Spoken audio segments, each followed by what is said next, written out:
Hello students. Previously, we have learned about the factors influencing air pressure and also learn about the vertical distribution of air pressure. Today, we are going to learn the horizontal distribution of the air pressure on the surface of the earth from the equator to both the poles. Let us see. What is a horizontal distribution of air pressure? The air pressure is not the same horizontally over the surface of the earth. It varies in the different regions from equator to both the poles. This distribution of air pressure is called the horizontal distribution of air pressure. Previously, we have learned that how temperature affects on the vertical distribution of air pressure. The uneven distribution of temperature influences the distribution of air pressure too. This leads to the formation of low and high pressure belts horizontally between the equator to both the poles, North Pole and South Pole. At first, we will see how does equatorial low pressure belt forms. The sun rays can be perpendicular between the Tropic of Cancer and the Tropic of Capricorn. Here approximately I am showing. So the temperature is higher in this region. Hence, air in this region gets heated, expands, becomes lighter and moves towards the sky.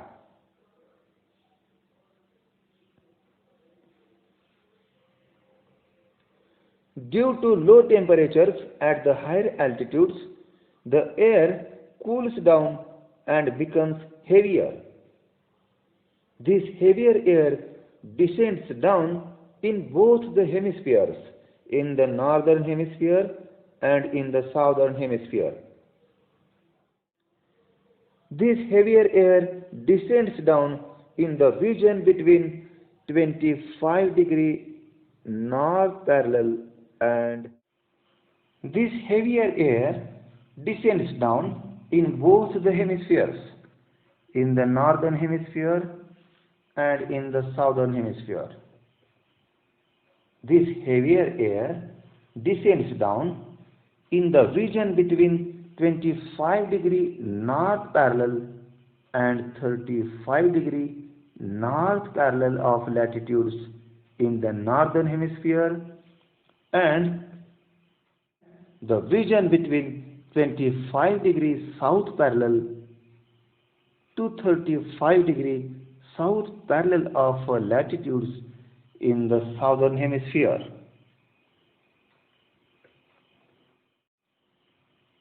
Note that this air descends down in both the hemispheres, in the northern hemisphere and in the southern hemisphere, due to curvature of the surface of the earth towards the North Pole and towards the South Pole.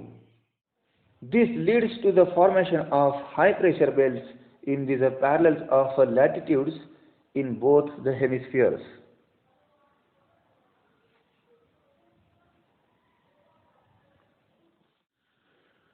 These high pressure belts in the region between 25° and 35° parallels of latitudes in both the hemispheres are called mid-latitudinal high pressure belts, because these parallels of latitudes are located between equator and both the poles. Thus, mid-latitudinal high pressure belts gets formed in both the hemispheres. Note that air moves from high pressure area towards low pressure area in a horizontal manner. Therefore, some air from this region, it is a mid-latitudinal high pressure belt, moves towards the equatorial low pressure belt in both the hemispheres. But due to rotation of the earth while moving from mid-latitudinal high pressure belt towards the equatorial low pressure belt, it turns towards the right in the northern hemisphere and towards the left in the southern hemisphere. And this air converges at the equatorial low pressure belt.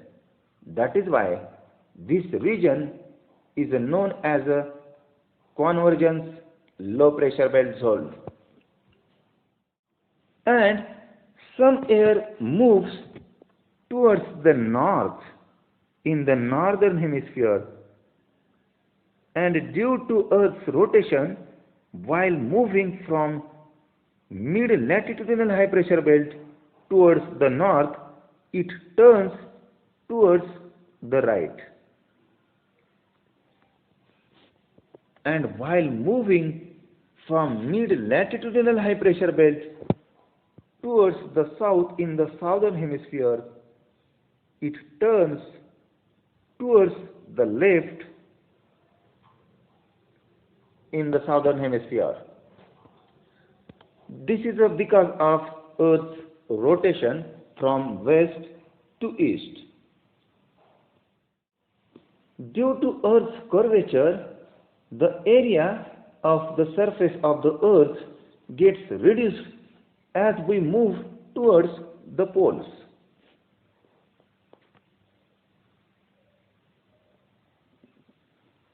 This results in lesser friction of the air with the Earth's surface.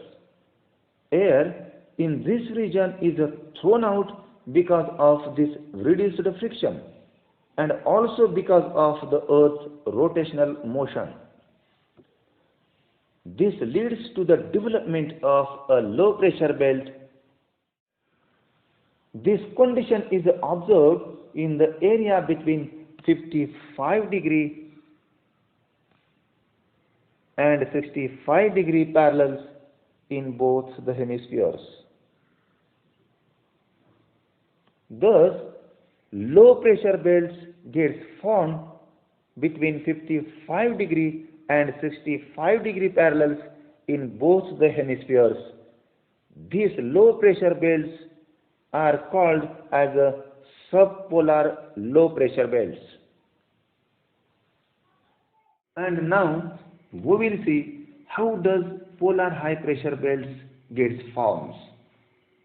In both the polar regions, the temperature is below 0°C throughout the year.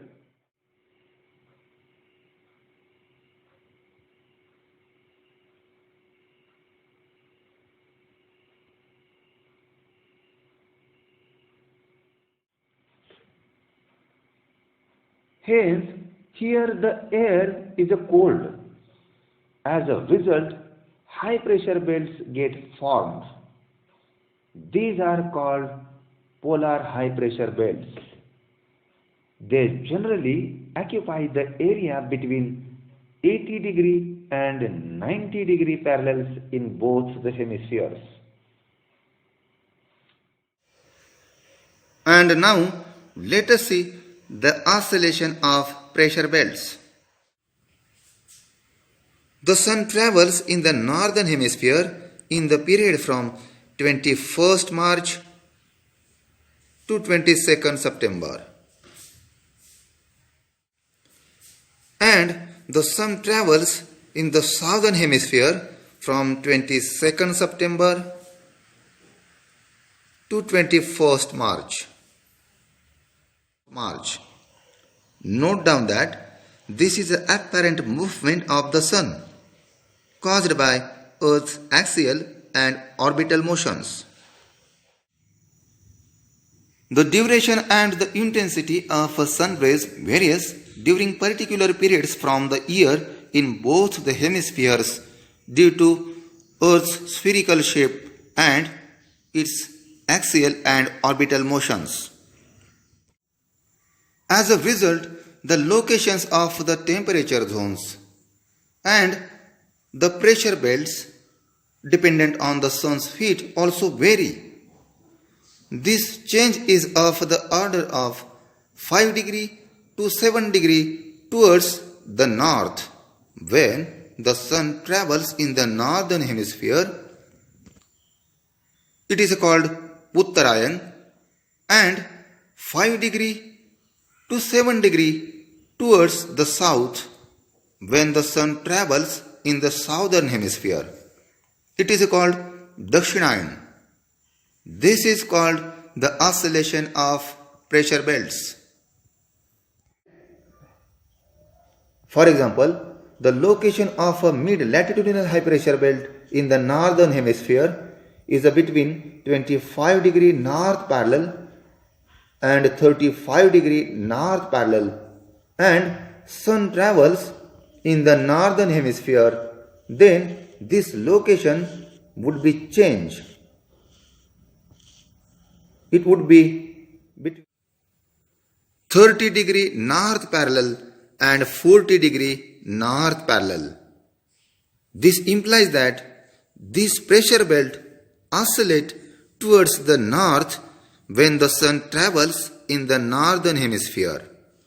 Similarly, other pressure belts also oscillate towards the north when the sun travels in the northern hemisphere. These pressure belts oscillate towards the south. This change is of the order of 5 degree to 7 degree towards the south when the sun travels in the southern hemisphere. This is called the oscillation of pressure belts. And now observe the figure number 4.3, which has given in your textbook page number 19, distribution of annual average pressure in the world, value of air pressure in millibars. On this map you can see more lines are there, and these lines are labeled with values. These values shows air pressure in millibars. Previously, we have studied that air pressure is measured in units of millibars, and for this, an instrument called barometer is used. Look at this, an instrument, barometer, used for measuring atmospheric pressure. And these lines on a map are labeled with values, and these values shows air pressure in millibars. These lines on a map are called isobars. What is an isobar? Iso means equal. Isobar is the line that joins the different places of equal atmospheric pressure. These lines on a map connects the points having the same atmospheric or air pressure at a given time or average air pressure over a given period. And this is a map of distribution of annual average pressure in the world. For example, see this line. The value of this line is 1016 millibars, and this line connects the different places which has a equal air pressure or atmospheric pressure. This is the nature of isobar. What is the nature of isobars? The isobars are joining places of equal air pressure on the map. isobars can never cross each other. This is another characteristic of isobars. You can see on a map, isobars can never cross each other as the difference between successive isobars is a vary.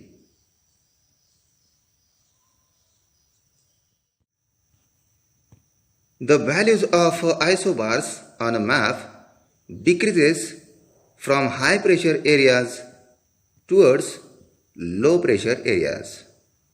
Or in other words, the values of isobars increases from low pressure areas towards high pressure areas. Look at these values of isobars. And now see this second point. According these given points, we are studying the distribution of annual average pressure in the world. Second point, high and low pressure belts and their latitudinal position. See this equatorial low pressure belt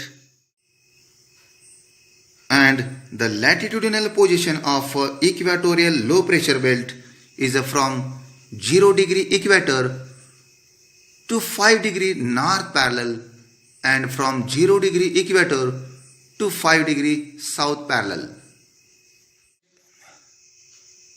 The latitudinal position of mid-latitudinal high pressure belts in both the hemispheres is between 25 degree and 35 degree parallels of latitudes in both the hemispheres.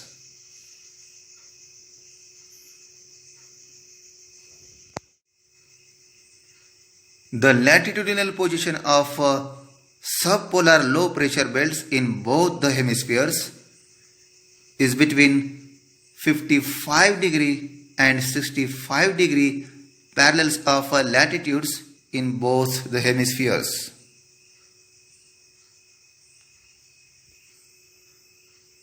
The latitudinal extent of polar high pressure belts in both the hemispheres is between 80 degree and 90 degree parallels of latitudes in both the hemispheres.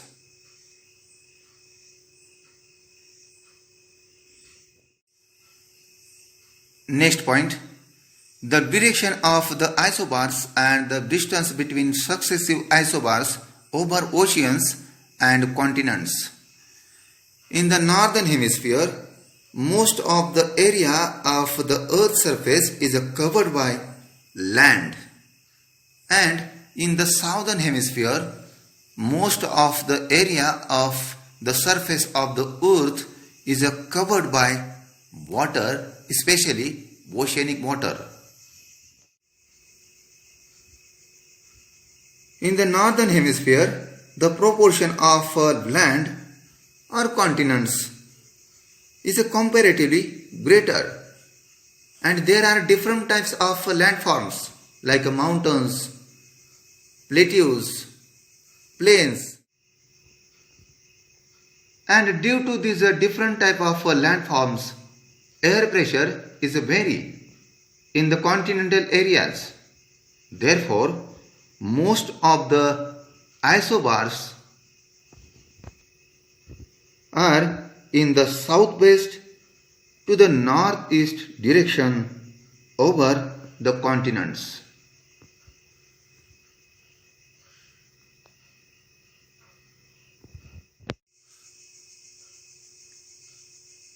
The distance between successive isobars over the continental areas is various. You can see the distance between successive isobars is vary over the continental areas. These are positions of isobars in the northern hemisphere. Now we will see the distance between successive isobars and their directions in the southern hemispheres. In the southern hemisphere, most of the area of the Earth's surface is covered by water. As a result, most of the isobars over oceans runs in east-west direction, and the distance between successive isobars is a constant. This happens because the surface of oceanic water is almost equal. There are no obstacles like continental areas. Next point, comparison of the isobars in the northern and in the southern hemispheres. The distance between successive isobars in the northern hemisphere is various, and these lines curves and runs zigzag, whereas in the southern hemisphere the distance between successive isobars is almost constant, and these lines runs almost straight. Thus, we have noted that the distance between successive isobars on a map over the continental areas is various, and over the oceanic areas is almost constant. Thus, we have concluded that the line that joins equal air pressure or atmospheric pressure of different regions are called isobars, and using these isobars on the map we can study the distribution of air pressure, like distribution of annual average pressure in the world. And now we will see the effects of air pressure in the atmosphere of Earth's surface. First, originate of winds from high pressure to low pressure area. Generation of storms. Convectional type of rain. And air pressure affects the breathing activity too. These are some effects of air pressure.